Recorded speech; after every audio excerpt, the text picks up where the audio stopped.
Hi, and we're on episode 9 of the Disruptive Love podcast, and I'm David Bennett. And I'm Jonathan Bennett. Our goal is to positively disrupt the bad in dating and relationships. So please join us by subscribing to our podcast at disruptive.love and following us on Twitter and Facebook at disruptivelove, one word. We have Joshua Wagner here with us today from Humanity HQ, and that's humanity_HQ on Twitter and humanity_HQ.com. He's back with us to discuss a topic that's very important to all of us and all of our businesses, and that topic is how do our thoughts impact how we live our lives? And in this case, we're going to discuss dating and relationships. Welcome, Joshua. It's good to have you. Hey, how's it going, guys? Good. Good to have you on the program. Great. It's good to be here. Always glad to be here. Always glad to have you here. I hear your producer's a really great guy. Oh, your producer. He is amazing. I'm also producing this, everybody. Yes. Very handsome, funny. So he's very good at multitasking as well. Yes, very good at that. So we want to talk today about cognitive distortions, and we're all, of course, very familiar with that, and how these distortions impact the way we live our lives and the relationships we have. Now, to define them, I want to start out by defining them. They're just simply ways that our mind convinces us of something that isn't really true. They're inaccurate thoughts. They're usually used to reinforce negative thoughts, negative emotions, negative actions, telling us things about ourselves that seem or sound rational and accurate, but really only serve to keep us feeling bad about ourselves. And a lot of times they're automatic thoughts that we probably heard other people say over and over and over again. And we all know how brain wiring works, right? You know, when you have a thought, you have it long enough, you keep doing something, your brain wires in that way. And we deal with this a lot in dating and relationship coaching and the business we run, because a lot of people think if only I could get a better profile picture, if I could lose those 10 pounds, I would suddenly miraculously get a date. But we have to tell the people we work with that you might be a catch in many ways, but your thinking and your attitude, those keep you single. So we deal with cognitive distortions a lot because we run into people who are successful in all facets of life, but they have this thinking that keeps them from getting dates or having quality relationships.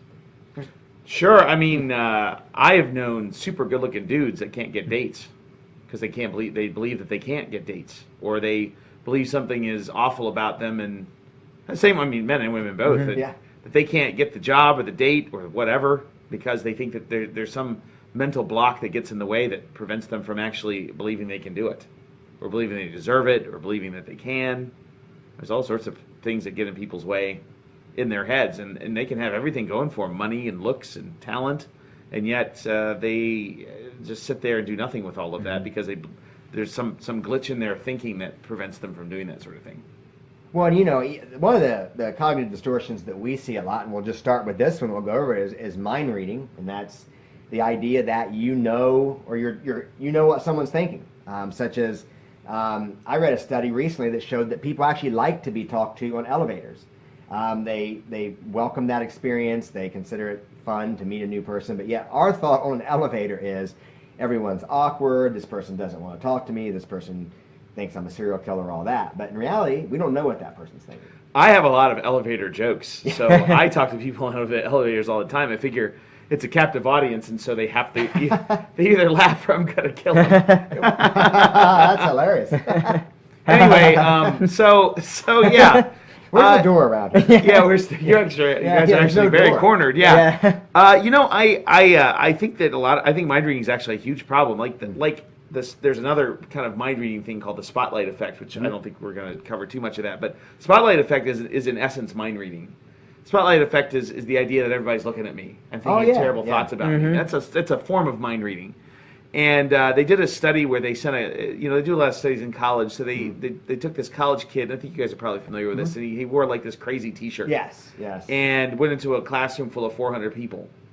And he felt like, because of this crazy T-shirt, like everybody was looking at him and everybody was judging him. And then they did a survey at the next day. And how many of you guys remember or after the class, it was immediately after the class, like how many of you guys remember seeing the guy in the crazy T-shirt? And like nobody remembered him.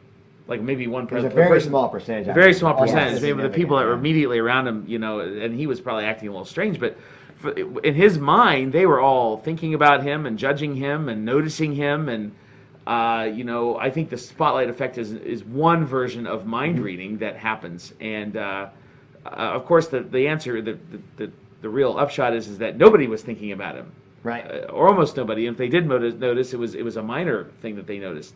And of course, we can expand that out to all sorts of things. Oh, she thinks I'm ugly, or he thinks I'm obnoxious, or I'm never going to get the job because I have scuffy shoes, and because we know, we judge ourselves. I think I heard this one time. We judge ourselves by our intentions, and other people judge us by our actions. Right. And so I think people think that they can read our intentions or something like that, or read our minds, and of course we get worried about what people are thinking of us. And honestly, most people aren't thinking of us. Right. I mean, that's the crazy part of it. So, or they're not thinking what we think of us. We think that we're really, like the Dunning-Kruger effect is another mind-reading thing, I think. That we think we're really awesome at something, or we think people think we're awesome at something, and we're really not. Right. It's a sort of another form of that. So mind-reading gets in the way of a lot of things. It gets in the way of relationships with professors and parents, and romantic relationships and bosses, and you can't read somebody's mind. You have to communicate with them, and I have you can sort of guess body language sometimes, but in the most part, I think it's a very dangerous thing to try and read somebody's mind. And 9 times out of 10, we're wrong. Well, you may remember, because this is, I think, an example in Marshall Rosenberg's, one of his books on nonviolent communication. I think the story was something like this wife said her husband was always mad at her, and it was because he would sit on the bed quietly at night and not engage her. And I remember almost for like 30 years, she assumed that meant that he didn't like her. When in reality, he was just being quiet and just kind of taking in the situation, waiting for her to engage him. So for literally 30 years, this couple, she was reading his mind, and he was probably reading hers too. And when they finally asked what each other was thinking, they realized, it wasn't this horrible intention.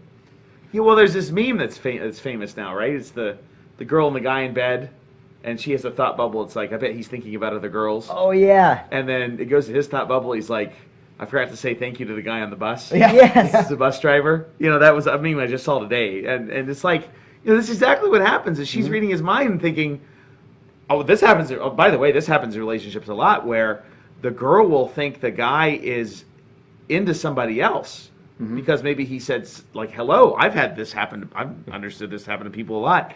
Like he was friendly to the desk clerk at a hotel. And then they walked away, and the girl was like, you like her, don't you? And he's like, no, not at all. What are you talking about? She was just being friendly because she's a desk clerk. That's her job. Or she likes you. Oh, that's the other thing I've encountered as well. That's true. Oh, she likes you. See how nice she was being to you? I'm like, yeah, because it's what she's paid to do. But that sort of thinking will destroy a relationship.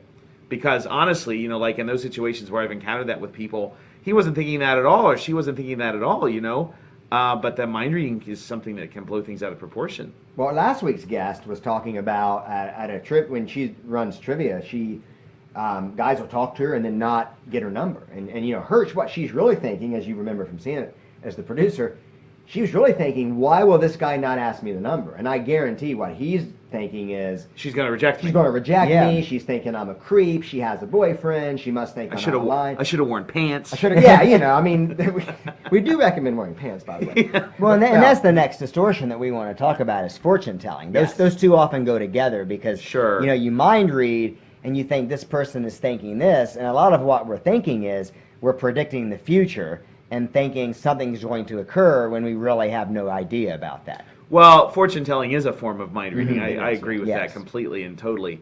Of course, it expands out to other things. Yeah. Like, I think another form of fortune telling is catastrophizing things. Yes. Like if I ask her out, she's going to totally shoot me down, and I'm going to go back to my house and shoot myself in the head. That's sort of like... or at least I'll feel bad for the next 3 weeks. Yeah. Or it could be that, or it could be that, yeah.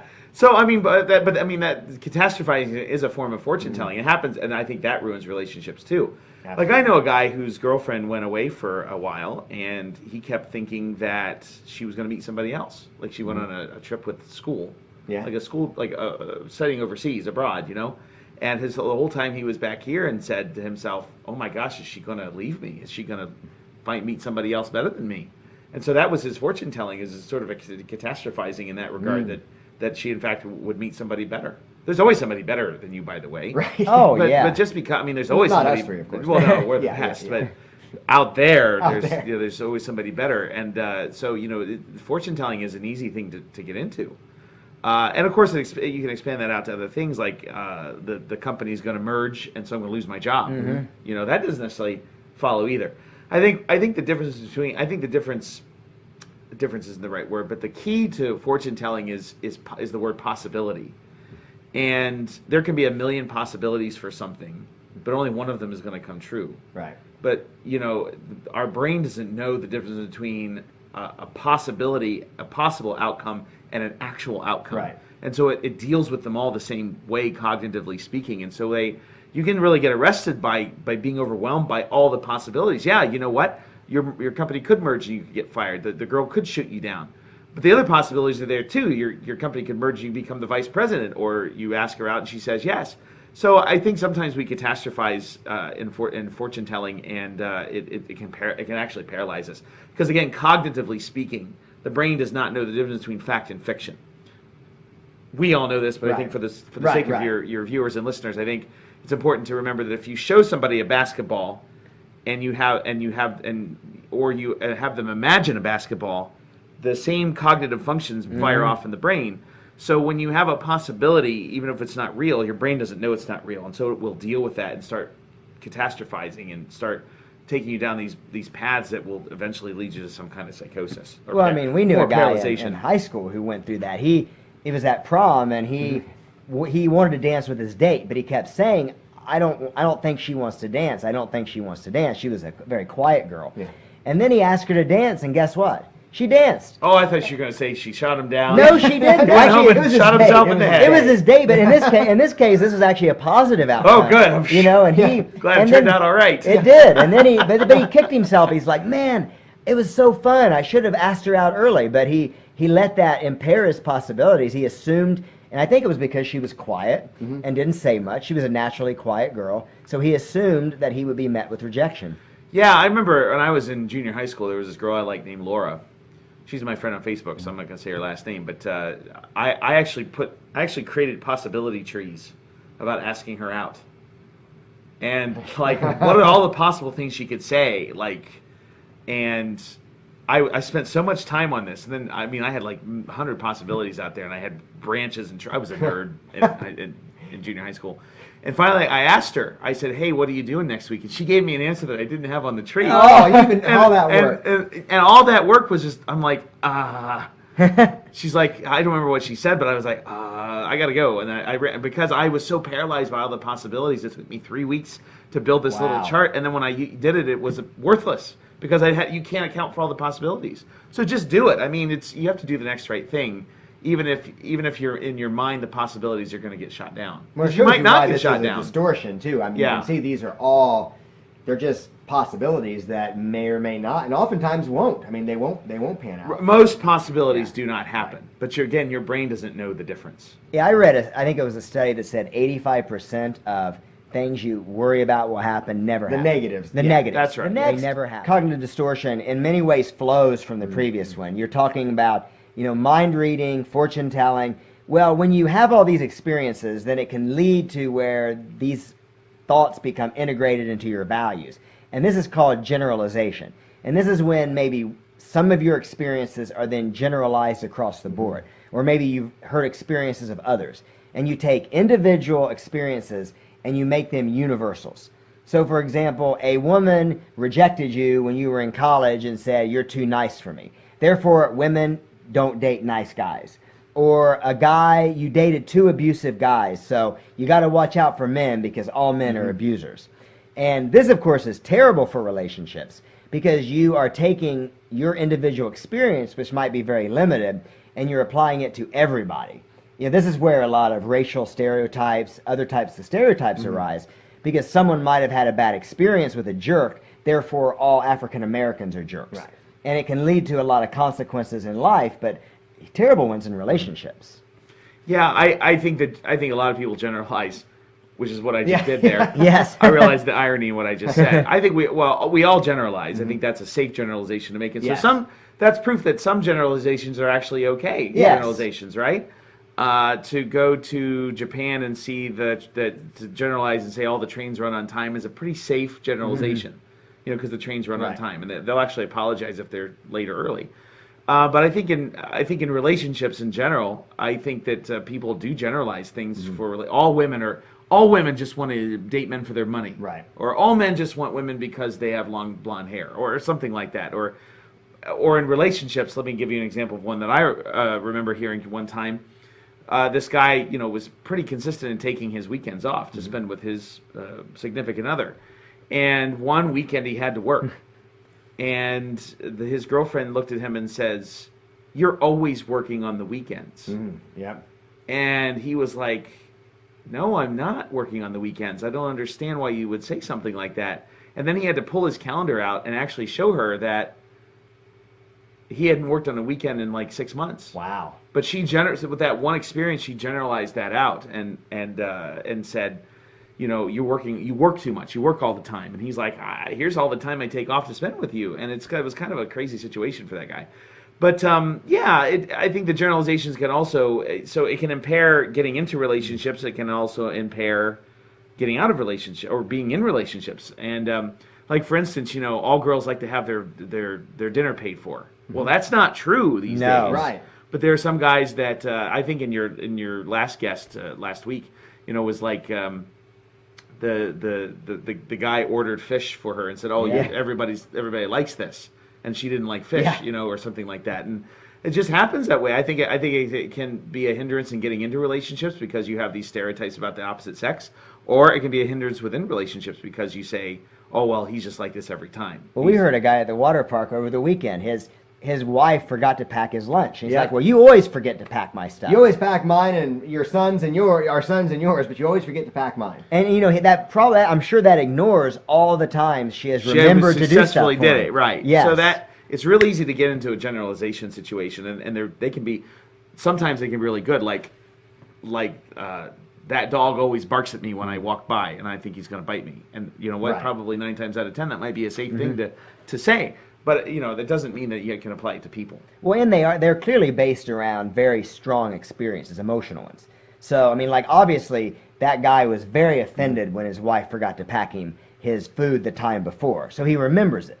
And I think that's true with guys getting rejected. It's like, I'm sure it stung to hear, you're too nice for me. But Right. So he generalized that because it was a very strong emotional experience. But I think part of the maturity in being a dater who is successful is saying, you know what, that stung, that hurt. But I need to move past that or I'm going to get more hurt and more problems. Because we've seen, we had a guy who we helped who, he got rejected when he was in middle school. Yeah. And when he was... Carried through? He was in his late 20s. And he talked about a rejection like it was yesterday. And we're like, oh, really? When did that happen? And he said middle school. And we're like, wow. And so a person who gets rejected 3 or 4 times might literally say, I can't approach that woman because I'll always get rejected. Well, the way to deal with this is at least easy. If all you have to do is come up with one time it didn't happen, and you really to eliminate, right? Yeah. which is a good way. And we haven't really talked much about resolving a lot of these, except for just kind of recognizing they Being exist. that they're there, or like the resolution would be like let's say for instance a guy says all women hate me, Right. and my response would be, well, did your mother hate you too? And be like, maybe she so did. She Hopefully- might have. You better hopefully watch she didn't, that one. But likely the answer is no. I mean, you Right. can probably read that pretty well. Well, so not all women hate you. So that you kind of chip away at the generalization there, and you sort of say, well, all dogs are going to bite me, and you say, well, let's go to the pet store. You think those dogs are going to bite you? And the answer is no, right? So you can kind of chip away at the generalization. Or like I'm never happy. Well, did you laugh today? Well, yeah, probably. Yeah, have So you can- never laughed in your life, or have Yeah. you not enjoyed anything today? Yeah, so And, people, listen, you can tell yourself this. You can even, a lot of the way to overcome these is to really recognize when you fall into them. Now, it's good to have a coach or a friend or something to snap you out, but, you can catch yourself and train yourself to combat these cognitive Now, this distortions. next one I want to talk about, we just need to move on here a little bit, is this is a distortion that fools a lot of people, and that's the halo effect. oh yeah. Yeah, and that's the idea, and we talk about this a lot, and I'm sure it'll come up in future podcasts, the idea that we tend to assume attractive people are more creative, nicer, and just generally better people. It's why attractive people get off for crimes, they get reduced sentences. Sure. We see this a lot out of clients who will date people and assume they're good people. Like they lose their, this is kind of losing your mind to a degree. They lose their mind when they see a handsome guy or a pretty girl, and they just can't imagine that this cute girl that it's tiny, childlike, in a way because she's tiny, that she could be this vicious, horrible person. who could do the things. Well, that we've worked Yeah. with drug addicts in the past, and we know people who are professionals in the business who they see a pretty cute, innocent-looking girl, and when she has done something horrible, they automatically assume there is a vicious, evil man behind it. They Yeah. cannot accept that she might have made those decisions without a guy, without a pimp, without a kingpin behind her. They just refuse to accept she could just be a jerk. Yeah. Well, in some ways, this is a form of generalization as well. Right, yes. That, let's say, beautiful people don't have problems. Right. Or they do no wrong. Yeah, I was watching this. What's this movie? She's Out of My League. I saw this the other day. It's Alice Eve and some skinny guy. And, the sort of assumption is that she only dates really handsome men, right? Was the sort of thing. And she doesn't have any problems because she's beautiful. When in reality, she didn't. She had all sorts of problems that she had to overcome because she's a human being, right? Right. And I think that sometimes happens. Like I remember working with a family once that looked beautiful on the outside. I mean, she was pretty, he was handsome, the kids were good looking, and everybody was talented. But the family was in total chaos inside the family. It was awful. So I do think that we sometimes, and again, it's a form of generalization that we see somebody and we just assume that things are going to be okay for them. But honestly, it's a form of mind reading as well. Yeah. Like just because somebody's wealthy or good looking or talented. Like comedians are a great example. Comedians are a great example. Like you see them on stage and like that guy must be really awesome to hang out with, and then you meet him behind the scenes and he's just a jerk face, because comedians all have serious problems. That's why they're comedians, But you see Or even them like Robin Williams, who was clearly there you had go, serious depression, serious and other depression, issues. yeah. And so I think that it's a form of generalization, it's a form of mind reading to say that because they have this attribute that the bubble, so to speak, that everything is hunky dory for them, and it's not. We've known people who really they've told us they're like, so and so is a good person. She's a family woman. And what they're basing Even that that she on- wore glasses. Even that she wore They glasses. assumed she was a bookworm. Yeah, When in or- reality, her Right. sight just her sucked. vision is just bad. Right, Yeah. right. Or Or she police was a- officers, there's a sort of, I know that sometimes police officers get bad press because the press is weird sometimes, but you look at a police officer and you think that they're all really super good guys, and Right. some of them, a lot of them, most of them are, but then there's some that aren't. Right. But we That's right. sort of have that halo effect that happens to them, or a judge, or a nurse, or a doctor. Like, I've met doctors that are like, man, he must be a great person because he's a doctor. And he was like an awful person, Yeah. Yep. I met a famous person once. I met John Travolta once, and you assume that he's going to be one way, like this big rock star kind of guy, and then he's a totally different way. Right. He was nice and gentle and pretty quiet guy, actually, So you can't judge. In other words, you can't judge a book by its cover. Is really what the halo effect is doing. Is you're judging it by its cover or its circumstance. That's true. You have to be aware, I think, when you're looking at that dating profile, that guy that looks like the all-American boy, he could be a total psychopath behind Right. the scenes. Or this girl who takes great pictures and has, she knows how to dress properly. She's in a picture with a dog. That doesn't mean she's a good person. That's right. She's pretty and can dress herself and takes pictures of dogs. I would say, you guys know that I'm skeptical of dating apps, but I know that you have a lot of guests that are not. So that's everybody's entitled to their opinion. But I think that's the problem with dating apps. Absolutely. Is you put out a picture, and there's things that are assumed by that picture that are just often not true. Which brings us to, I was going to say the opposite is you can hack that to a degree, because you can put a picture out there that is highly attractive and highly stylized and highly filtered. You can get people to assume things about you they never would. That's right. Yeah, so, there's that's always true the as flip well. side too. Well, I could tell you that, and you guys know me, outside of this whole setting here, but I have benefited from the halo effect 1,000 times in my life. So I do benefit from it myself Yeah, I mean, you got because it. of my devastating good looks. Yes, right? That's right. That's not why. But anyway, but yeah, they say because I'm funny at times. Yeah. They Yeah. assume that I'm funny, and so I must be in a great mood all the time. Well, that's just not true. And But I I feel- benefited from it. I've gotten out of things because people like me, right. because they assume things about me. Yeah, I mean, I think it's just human nature. So I think you got to be aware of it, but also, you know what? It's reality. Take advantage of it a little I bit. do take advantage of it You all know? the time. Yeah, as much as I Um, possibly can. I guarantee, and and to some degree, it's the same with drug addicts. People will assume people that are dressed in a disheveled way. They assume, that person is more likely to be a drug addict. When in reality, that really Right. nicely dressed person could be just as addicted. Just because they come from a good neighborhood, dress properly, whatever. That doesn't necessarily mean they're I've met poor people that are just awesome people, but you would never have guessed it because they're poor. Yeah, and you might just assume that they're drug addicts or something, and they're not. They're generally most of the poor people I met are actually pretty decent people. And the people you know, and I've met some rich people. Not be. I've met some rich people that look like they should be awesome, and then they're terrible. Yeah. Yep. I've seen it both ways. That's the halo effect at work. Let's go into the last one here, and I think this is the reason I say this for last because I think it's the most common relationship, the distortion that ruins relationships, and that's sunk costs. That's the sunk cost fallacy. Oh, sunk cost fallacy, yeah, and that's throwing your time, energy, into money into something that is not really working, but you keep at it because you've invested time and energy into it. Never done that. Says the guy with 3 cars outside. Anyway, one of which doesn't run because I've sunk so much money into it I don't want to get rid of it. I actually have a car like that outside. The Honda outside that I have outside of the studio. I put like $3,000 into that, and it's a worthless car, but I don't want to get rid of it because I've already sunk $3,000 into it. Right. Well, and the car is a great example because a lot of people think if it's a terrible failing relationship and they just put more time and energy into it and money, it's going to be saved. But you know what? You could literally put $10,000 into that car, and the blue book value is going to stay exactly the same. Or it may not get better. It was just it was a bad year for that car.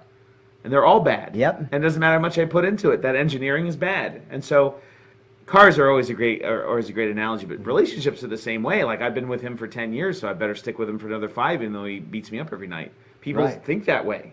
Or maybe it'll get better. The kid thing's kind of sunk cost. Or I have a kid with him, and you know what? That means I got to stay with him. That's right. Stay together for the kids. Or you know what? We've dated for a couple years. Might as well get engaged. We got engaged, so it's probably time to get married. Yep. And they call that that would be a great topic for a podcast, by the way. That the inertia.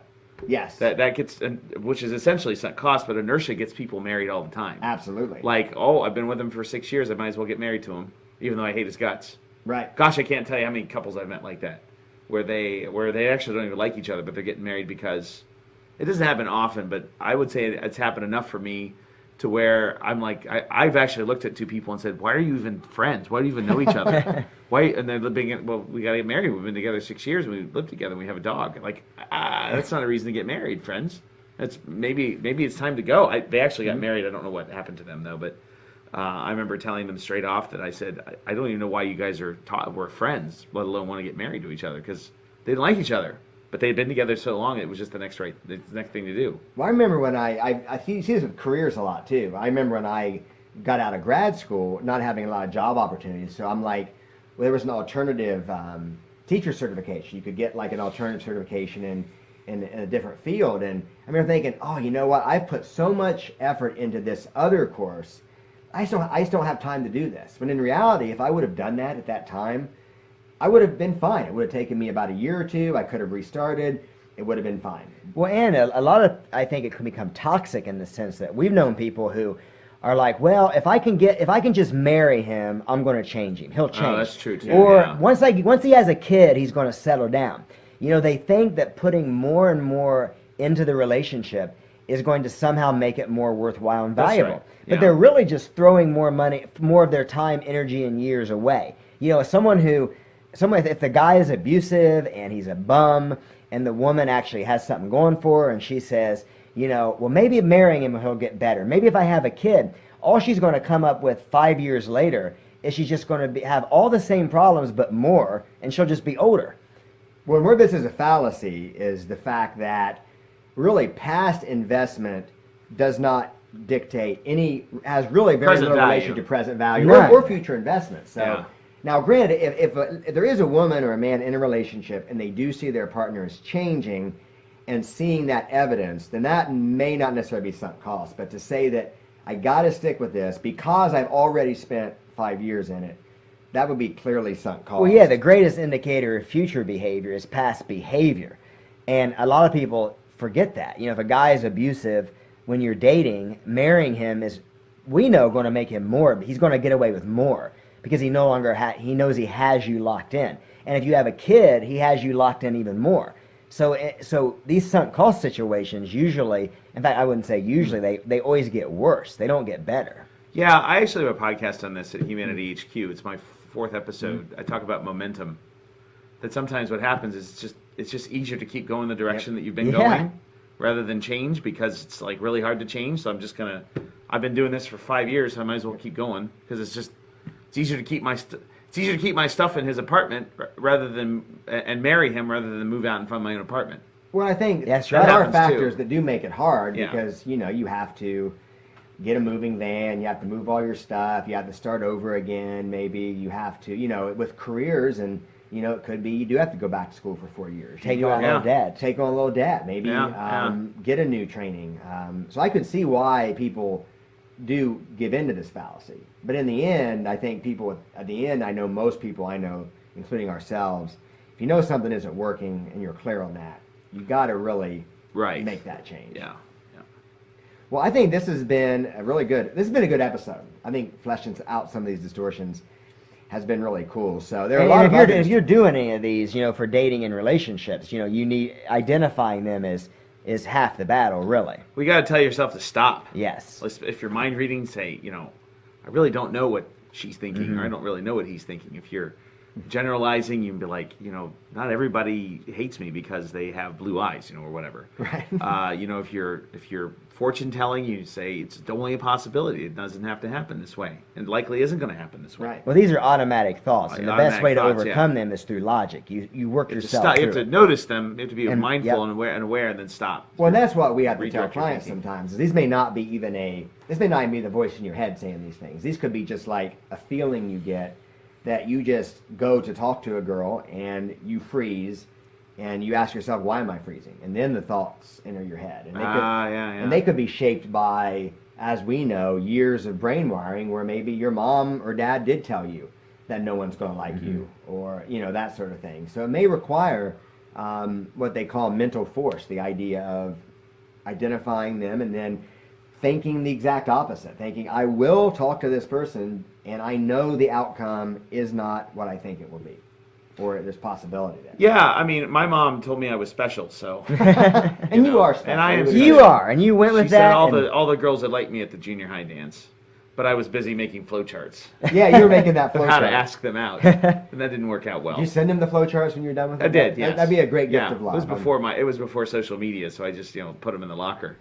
They get the flow chart, you get a restraining order. It's a great It is a great. Did you go to my junior high trick. school? Yes, I Yeah, remember that's that. right. Yeah, you were the restraining order guy. Yeah, That's right. You were allowed within 60 foot of the math class. I had When that whole, one girl I had that was whole in there. section of the cafeteria to myself. Well, this has been a great episode, and we appreciate you Thank being you for here. coming Be sure on. to check out humanitydhq.com, humanity_HQ on Twitter, and we look forward to seeing everyone for next week's episode.